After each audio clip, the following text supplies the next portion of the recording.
Well, I have two good bits of news. First, it's Friday, and next, there is a lot of news. That's right, it's a Super XL edition of Crypto Espresso, your teeny tiny daily shot of caffeinated crypto headlines. I'm your host, Andrew, and I'm not getting in the way of your crypto news anymore. First up, in a bit of news that's so breaking, I already recorded the version where Sam Bankman-Fried didn't respond to Congress, and had to re-record this one. Sam Bankman-Fried said that he is willing to testify to Congress about the collapse of FTX on Tuesday. The House Financial Services Committee had threatened to subpoena him if he declined. On Friday, he tweeted, "I still do not have access to much of my data, professional or personal, so there is a limit to what I will be able to say, and I won't be as helpful as I'd like." SBF added that he will try to be helpful during the hearing, and shed light onto why FTX US is solvent, opportunities to return values to users worldwide, and what led to the crash. Vowing to reflect on his own failings, he added, "I had thought of myself as a model CEO, who wouldn't become lazy or disconnected, which made it that much more destructive when I did. I'm sorry." Shark Tank star Kevin O'Leary has revealed he was paid $15 million to act as a spokesman for FTX, but he's lost it all after the exchange was tipped into bankruptcy. Speaking to CNBC's Squawk Box, the millionaire admitted he had made a bad investment and said he and other institutional leaders look like idiots after falling victim to groupthink. Breaking down the numbers, O'Leary revealed that he had invested $9.7 million from this deal into cryptocurrencies that were held on the doomed exchange, adding, "It's all zero. I don't know because my account got scraped a couple of weeks ago, all the data, all the coins, everything." And to make matters worse, his $1 million equity stake in FTX has now fallen to zero also. An embattled crypto trading platform is scrapping a $25 million sponsorship deal with Chelsea FC, according to Bloomberg. Amber Group is also slashing 300 jobs and shifting its focus from retail investors to large institutions, meaning its client base will dwindle from hundreds of thousands to just 100. Meanwhile, the Financial Times is reporting that Amber Group only managed to raise half of the $100 million it was seeking during a funding round. There have been concerns that Amber Group could be affected by FTX's collapse as it had funds locked up on the platform. But managing partner Annabelle Huang has insisted daily operations continue as normal. The company's co-founder, Tian Kullander, died suddenly aged 30 last month. Stakers who have locked up their Ethereum might be able to withdraw their funds from March, it has been revealed. Almost 15.6 million ETH has been locked up in a deposit contract since it launched 2 years ago. And at the time of writing, it has a cash value of $20 billion.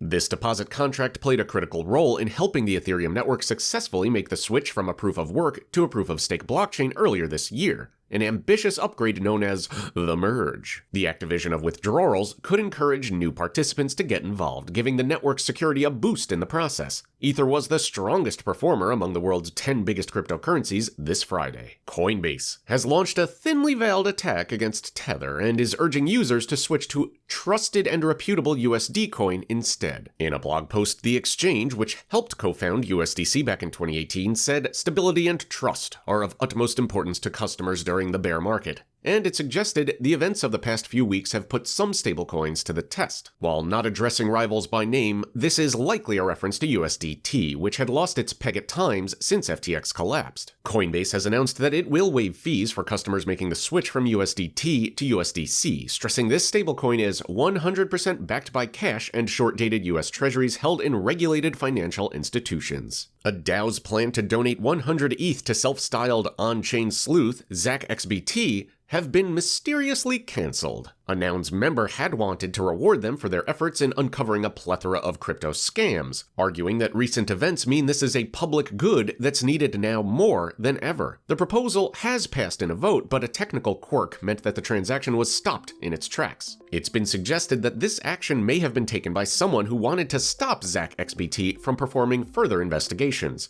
A new identical proposal has been created to ensure the reward, worth $128,000 at current market rates, is sent. There's said to be near certainty that this second vote will also pass. 4 months on from a devastating $190 million hack, Nomad Bridge has announced that it's relaunching and offering a partial refund for affected users. Dozens of attackers have taken advantage of a code flaw, allowing them to spoof transactions and falsely claim ownership of collateral. Smart contracts have been upgraded in an attempt to prevent a similar incident from happening again. KYC checks have also been opened to verify those entitled to compensation. Once approved, they'll receive an NFT that reflects the type of cryptocurrency they're owed and how much. Compensation will be offered on a pro rata basis, meaning that if Nomad recovers 25% of the funds that were taken, they will be entitled to 25% of what they're owed. And finally, it's a site best known for star-studded courses, with Gordon Ramsay teaching people how to cook and Helen Mirren offering top tips on acting. But now, Masterclass has released a course focusing on cryptocurrencies and blockchains. Binance CEO Changpeng Zhao and Coinbase COO Emily Choi are among the instructors, with longtime crypto skeptic Professor Paul Krugman chiming in with a healthy dose of cynicism. The course is almost 4 hours long and covers everything from the history of Bitcoin to the rise of NFTs. There's also lively debate on the biggest challenges facing the industry and whether stablecoins are safe. Masterclass CEO David Rogier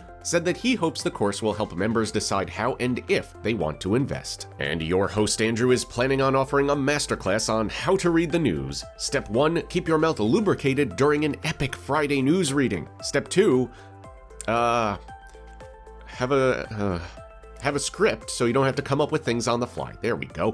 For more tips, be sure to like this video, subscribe to our YouTube channel, and click on that little bell icon to get buzzed whenever a new Crypto Espresso video goes live. Did you like that extra large Crypto Espresso today? Well, sound off in those comments below, because I read them and I take criticism perhaps a little too seriously. Questions about our headlines or crypto in general? Ask Alex in that description below. Alex is a great resource for all things Web3 and that metaverse thing, and that about does it for today. Again, I've been your dry mouth host, Andrew. These have been your headlines, and ladies and gentlemen, the weekend. See you Monday.